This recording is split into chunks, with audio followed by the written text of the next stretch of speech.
Alright, so welcome back to Steve's Auto Care. Today we're going to do an auto care video instead of a Lemons race car video. I haven't done one of these in a while. Anyway, what we got here today, ice maker.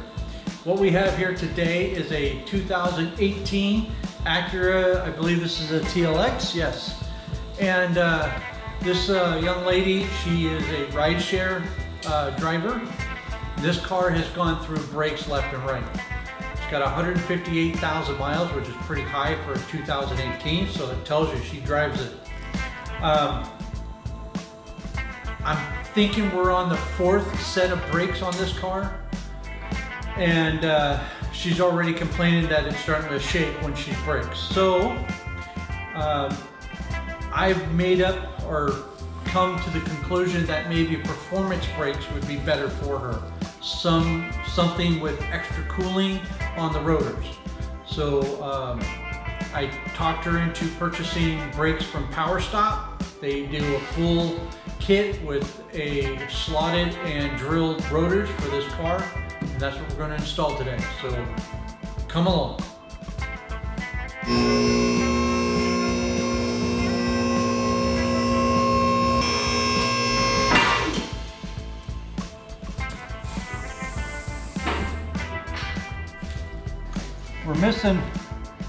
We are missing a lug stud or a lug nut, but I've already told her about it. She had her tires serviced I don't know how long ago, and I think they're going to need to order her a lug nut. Okay, so now that the wheels are off, the next step is to take the bolts off the back of the caliper, get the caliper off. Okay, now we're going to take the caliper and just hang it over here so it don't fall out.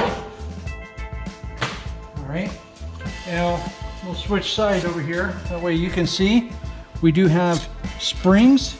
These are spreader springs. And we'll hang on to these in case the kit doesn't have new ones. Okay, so next goes the pads out. And not a whole lot of life left on these pads. All right, now that the pads are off and the caliper's off, we have to take the caliper bracket off. The caliper bracket has to come off in order to get the rotor off. We've got to change these rotors out. And I do know that these are on fairly strong. And most shops, most guys or in a shop would use a power tool at this point. I'm not that big of a hurry that I have to use a power tool, so I'll just stick with the wrench, and this will be my impact hammer.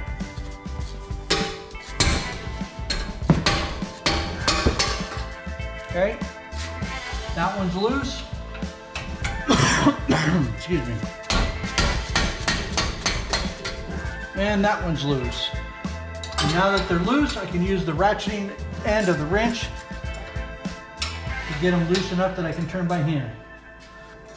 Okay, now we have the caliper bracket. The caliper bracket is what the caliper bolts to. Caliper bracket has these riding shims, or locating shims as they're also called, and the pad rides and slides on these. Our new brakes should have them, but we're not going to take them off yet until we get ready to install the new ones. Additionally, this is what actually allows the caliper to move. These are guide pins. Okay, they're well greased.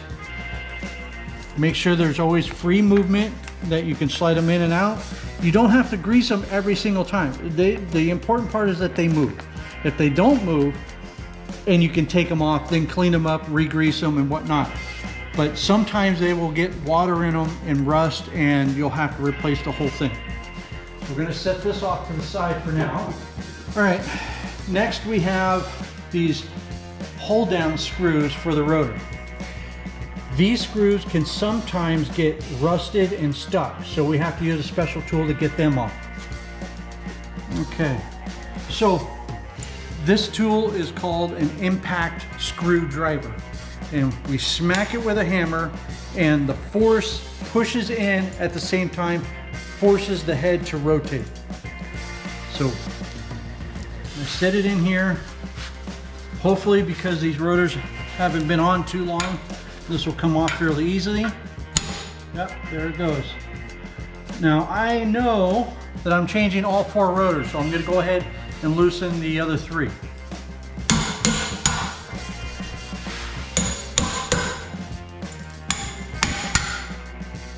Let's get the screw out of here.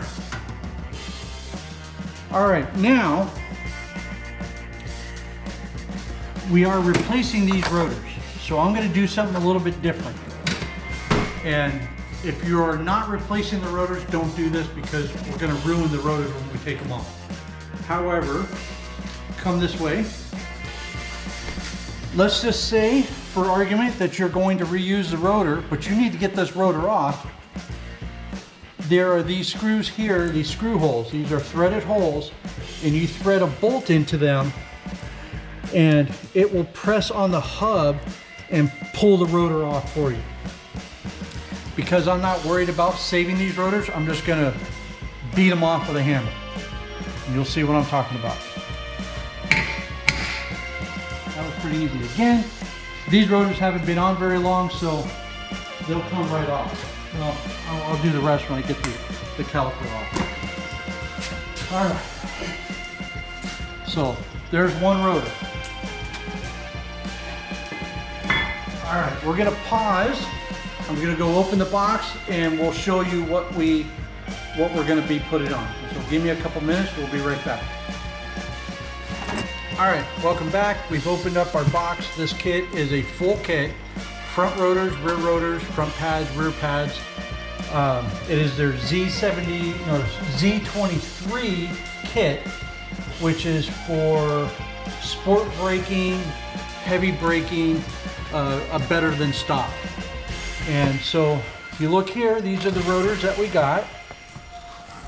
These are slotted and cross drilled. Now what makes this special?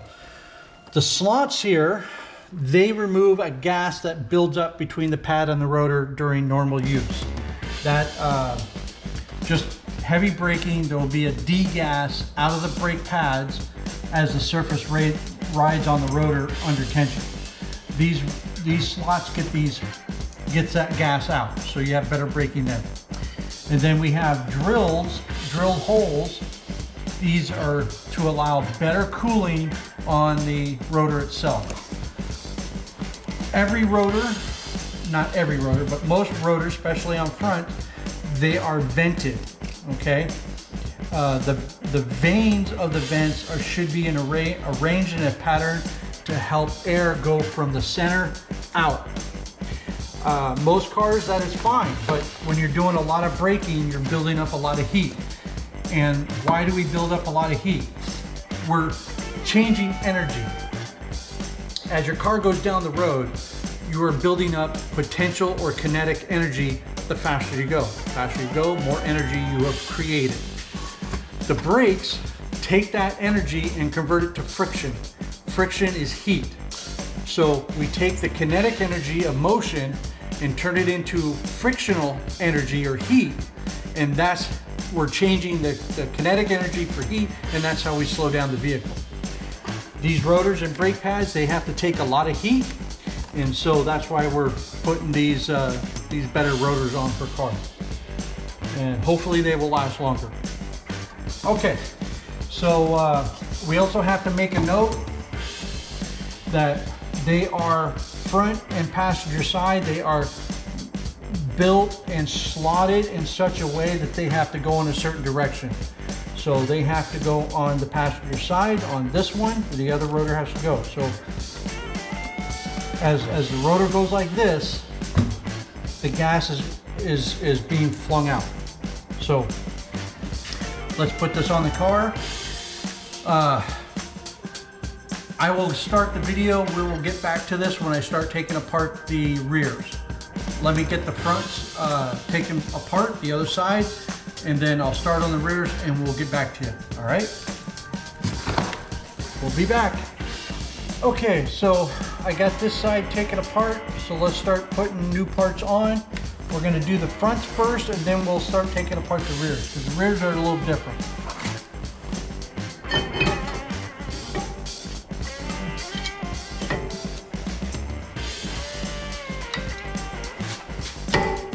Now, despite the fact that you may have struggled with this screw, all the tightening, all you need to do is that. That's as far tight, you don't need to go any more than that. All that screw is there is to hold the rotor flat up against the hub so that you can put the bracket on. Without the screw, the rotor wants to lay crooked and it'll be difficult to put the caliper bracket on. So that's the only reason why the screw is there. You don't need to manhandle it and go super tight. All right, so let's put the rotor on the other side. Okay, there we are. Okay, now let's start assembling the caliper bracket. To easily tell whether you have a front brake pad, a rear brake pad in a box, if you have them both, just lift them up. The heavier pads will be the front. They are 99% of the time bigger than the front pad, or bigger than rear pads. So this is the heaviest box. This will be our front brake pads. I don't even have to open them, but I got to do it anyway. Okay, new booties, hardware kit, and it does come with the springs. All right. And then when we get done, we will discuss break-in, because you do have to break them in. And since a customer is paying me to do this, I will be breaking it in. I do not want to rely on my customer to break in the brake pads. Break-in is critical for pads to last longer. If you don't break them in right, they won't last as long. All right, so now I got to figure out which brake pads go on which side. And I'll be right back. So I saved one of the old pads, and on that side, this was an outside pad, or no, excuse me, this was an inside pad, because those are the witness marks for the piston. So I need to find a pad that has the squeaker on this side. There. But if we look at the other one, see the squeaker's on the other side. So this is for the driver's side, and these two will be for the passenger side. It's not super critical, but try your best not to put fingerprints and grease marks on the face of the pads. So until you're ready to use them, put the material facing both of them, and then you don't have that problem. So we're going to set that on the arm until we start needing them. So now we can go to the bracket. I'm going to put the bracket on. Okay, now I need my wrenches. All right. You have to keep in mind, I've been doing this for over 30 years. Okay, I have developed a feeling in my hands and arms of how tight is tight. I do not need to torque this down with a torque wrench. I've been doing this for 30 years. Think about that. 30 years of doing brakes. So I know how tight is. Don't come out in my comment section. You didn't use a torque wrench. You're right, I didn't. Okay, now that the bracket is on, now we can take these abutment shims and replace them. Now you'll notice that I'm pulling them both off at the same time. However, if you're doing this on a different car, you may come across a caliper bracket that has 4 separate shims. On occasion, the shims are different from inside to outside or top to bottom. So take them off one at a time and match them up. Because if you don't get it right, they will squeak. These, I know just because I've done brakes on this car for a bunch of times already, that these shims are identical. Left to right, top to bottom. So I can take them both off. But in your best interest, you're better off doing them one at a time. Okay, they gave us new springs, which is nice. I think these springs are actually stronger than the OE springs. You don't have to do anything to the bracket.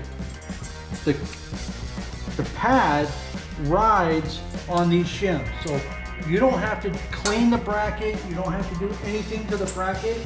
As long as the guide pins are movable and slide, there's nothing you can do. If they don't, then you got to fix that.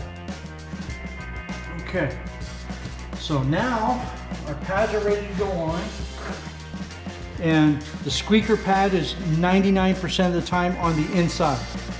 Okay, so we've already determined this is our inside pad, so it's just going to slip into place.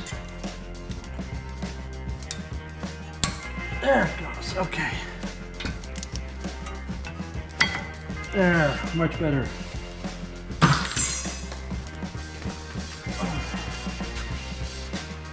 Okay, now before we put the springs on, we need to get the caliper ready.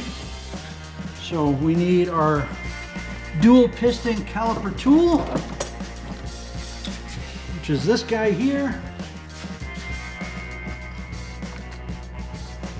And we slowly push the pistons in. And if you have to ask, this tool is available on Amazon. I don't know, probably 50, 60 bucks. But if you're doing brakes as much as I do, that's a drop in the bucket.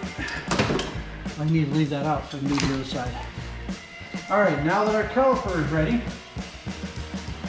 this is where it starts to get tricky. These springs are going to want to spread the pads out.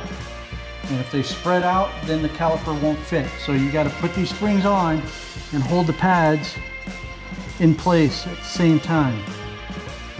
So there's one. Right? And they're not moving, so that's good.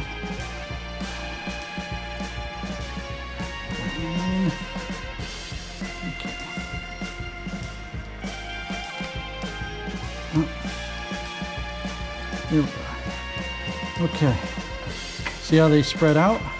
You need to hold on to it. Put your caliper on. Push your guide pins in. And then you also have to rotate the pins so that they are up against their quote-unquote lock. All right. Now, get one started, and then get the other one started. Okay. All right, we'll use the ratcheting part to get them snug. Again, I've been doing this for 30 years, so I don't worry about torquing them down. I know how tight they need to be just by my feel. There. There. All right, we are done on this side. How's that? We don't need to film the other side, so I'm just going to go throw the other side together. We'll come back when I get ready to do the rear brakes. Rear brakes are going to be different on this car because it has an electronic parking brake. It's way different. Use a different procedure. So let me get the other side done, and then we'll come back to the video. All right, now we're back. Front brakes are done. Just need to put tires on it. Next are the rear brakes. Now, why are these so different? This has an electronic parking brake, so it is driven on the caliper, and so there is a module or an actuator that moves the piston and locks the inside pad up against the caliper and then squeezes. It just basically locks the rotor. So that's the parking brake. So we can't just pull the caliper off and push the piston in. It doesn't work that way.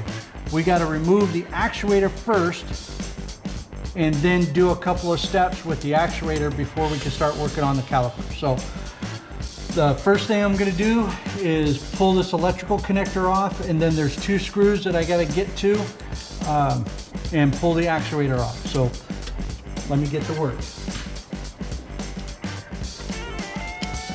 Okay, there's one.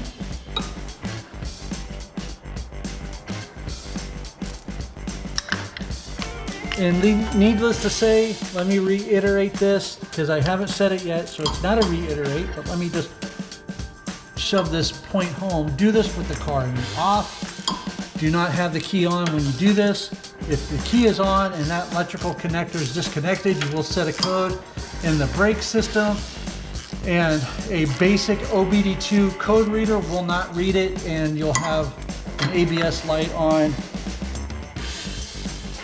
And with all of the lane cameras and lane departure and cruise control adaptive and whatnot, when that ABS light comes on, all those other systems wig out. So you'll get a lot of lights on your dashboard.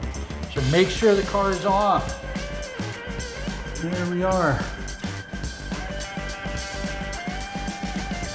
Actuator is now off. So now we can take the caliper off and work it like a normal system. We may have to adjust the actuator. We'll get to that in a minute.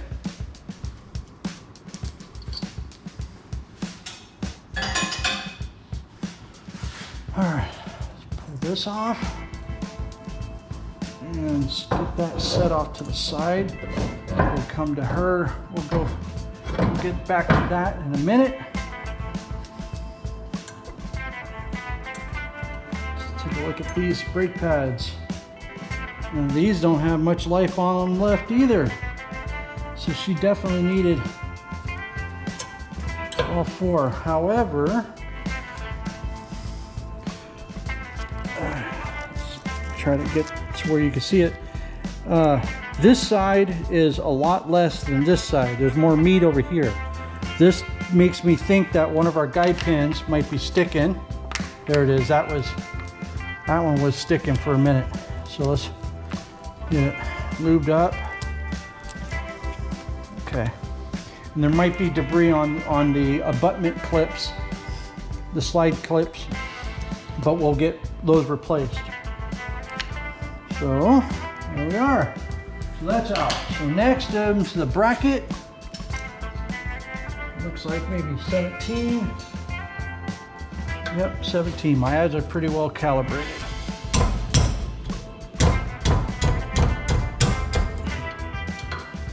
Ooh, that one's on tight. All right. There. Grab this one. Muscle it.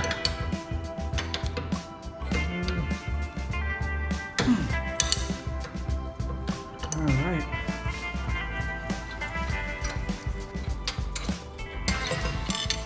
Okay. Got the caliper out.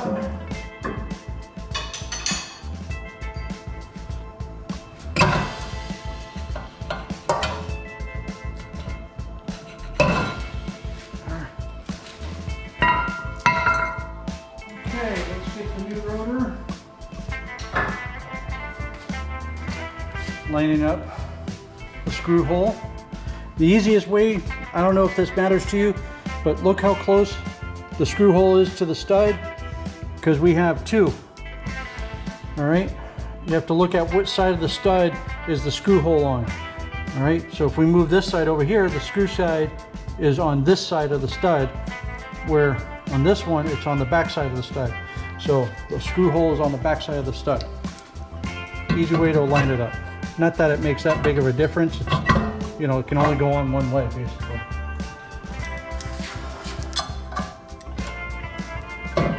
Again, you do not need to put these on tight. That's enough. All right, so next goes our caliper bracket. So we'll go back on.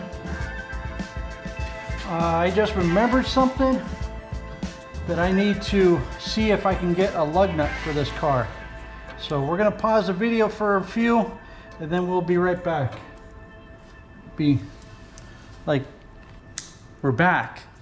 Okay, now before we do anything else, we gotta prepare the caliper to retract the piston. So what they want us to do in the book, and this is my first time, to be honest with you, on this one. You grab our Torx. They say T40, but a T45 fits in there and holds it in. And they want it turned 360 degrees. So just to make sure that we turn it 360 degrees. That's not gonna work. Let me get a Sharpie. Because I don't know how accurate it needs to be, but the book says 360 degrees. I'm gonna turn it 360 degrees. Okay. So, and it's clockwise, by the way. All right, 360 degrees. Let me make sure there's nothing else. Okay, so there's nothing else to do. So now we're gonna work on these abatement shims.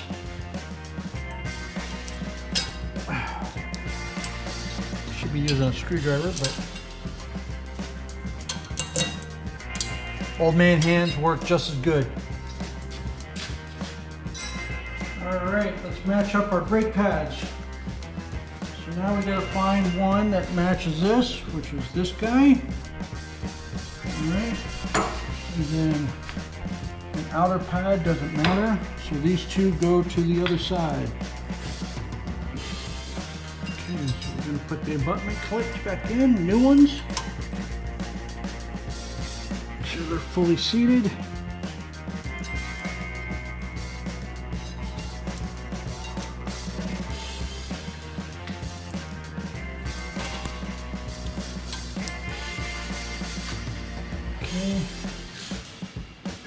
Now these rear brakes do not have the springs on them, so we don't have to worry about the springs.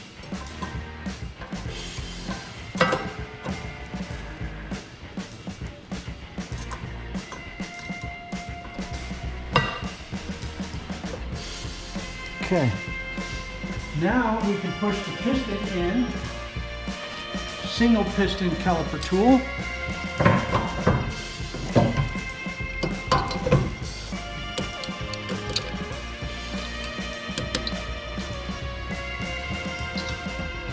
We may have to turn it some more.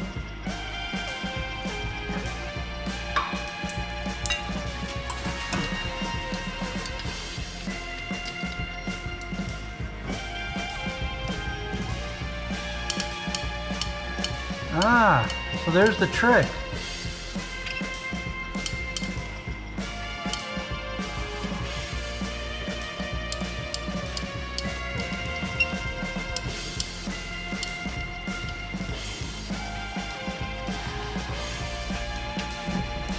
So turn the piston from the back as you push in. You can get that piston all the way in without having to worry about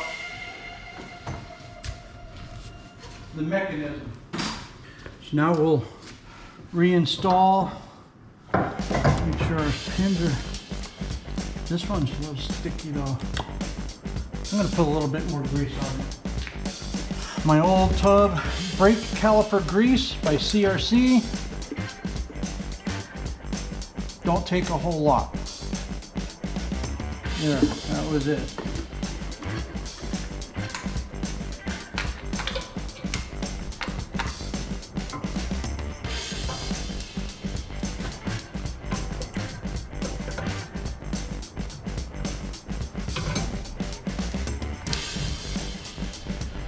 Now, sometimes with this style of caliper, the pin will spin as you tighten it up.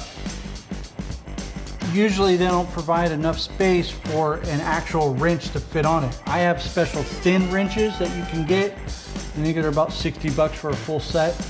Most of the time you just grab it with a pair of pliers, just squeeze it enough, and the friction, once it gets tight, will keep it from turning when you tighten it up.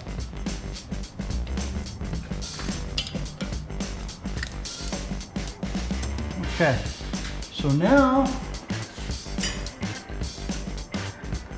our actuator needs to get installed.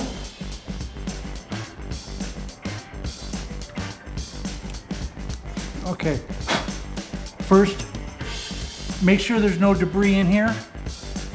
They want us to replace the O-ring. I think it's not really needed. Just make sure it's clean, okay? Wiggle it on, get it seated. There it is. And we can put our 2 torques.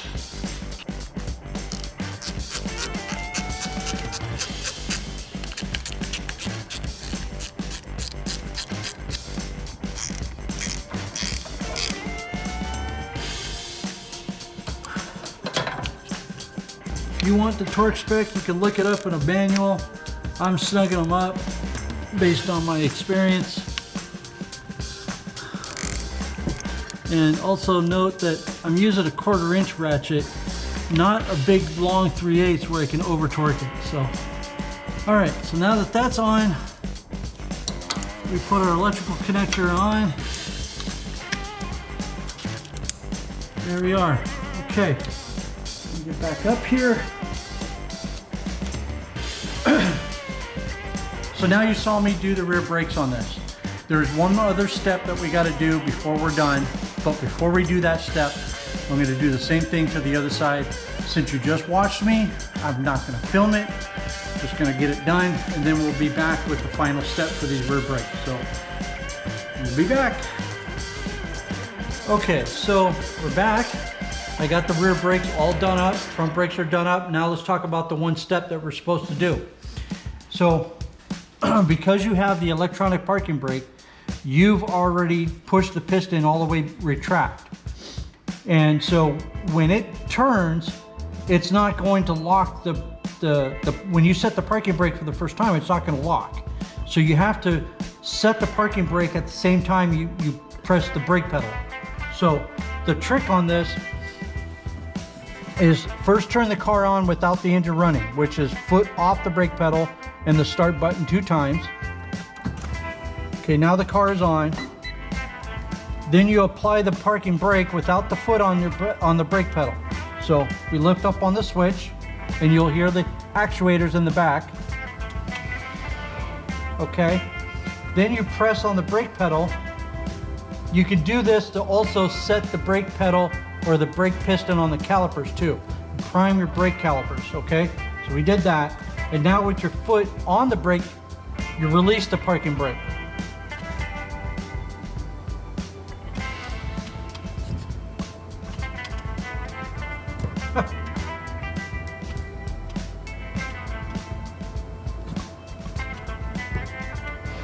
There it goes. Okay. So now we can start the car up. There are no lights on the dashboard. We make sure the parking brake works. Park light is on. Then we'll release the brake, press the brake again, hit the release, and they disconnect it. All right, so now that that's done, we're gonna go double check the brake fluid. We don't need to see that, so I'll just quickly do it off camera, and we are pretty much done. So that's a brake job on a 2018 Acura TLX. Thanks for watching. Hit that subscribe button for me. All right.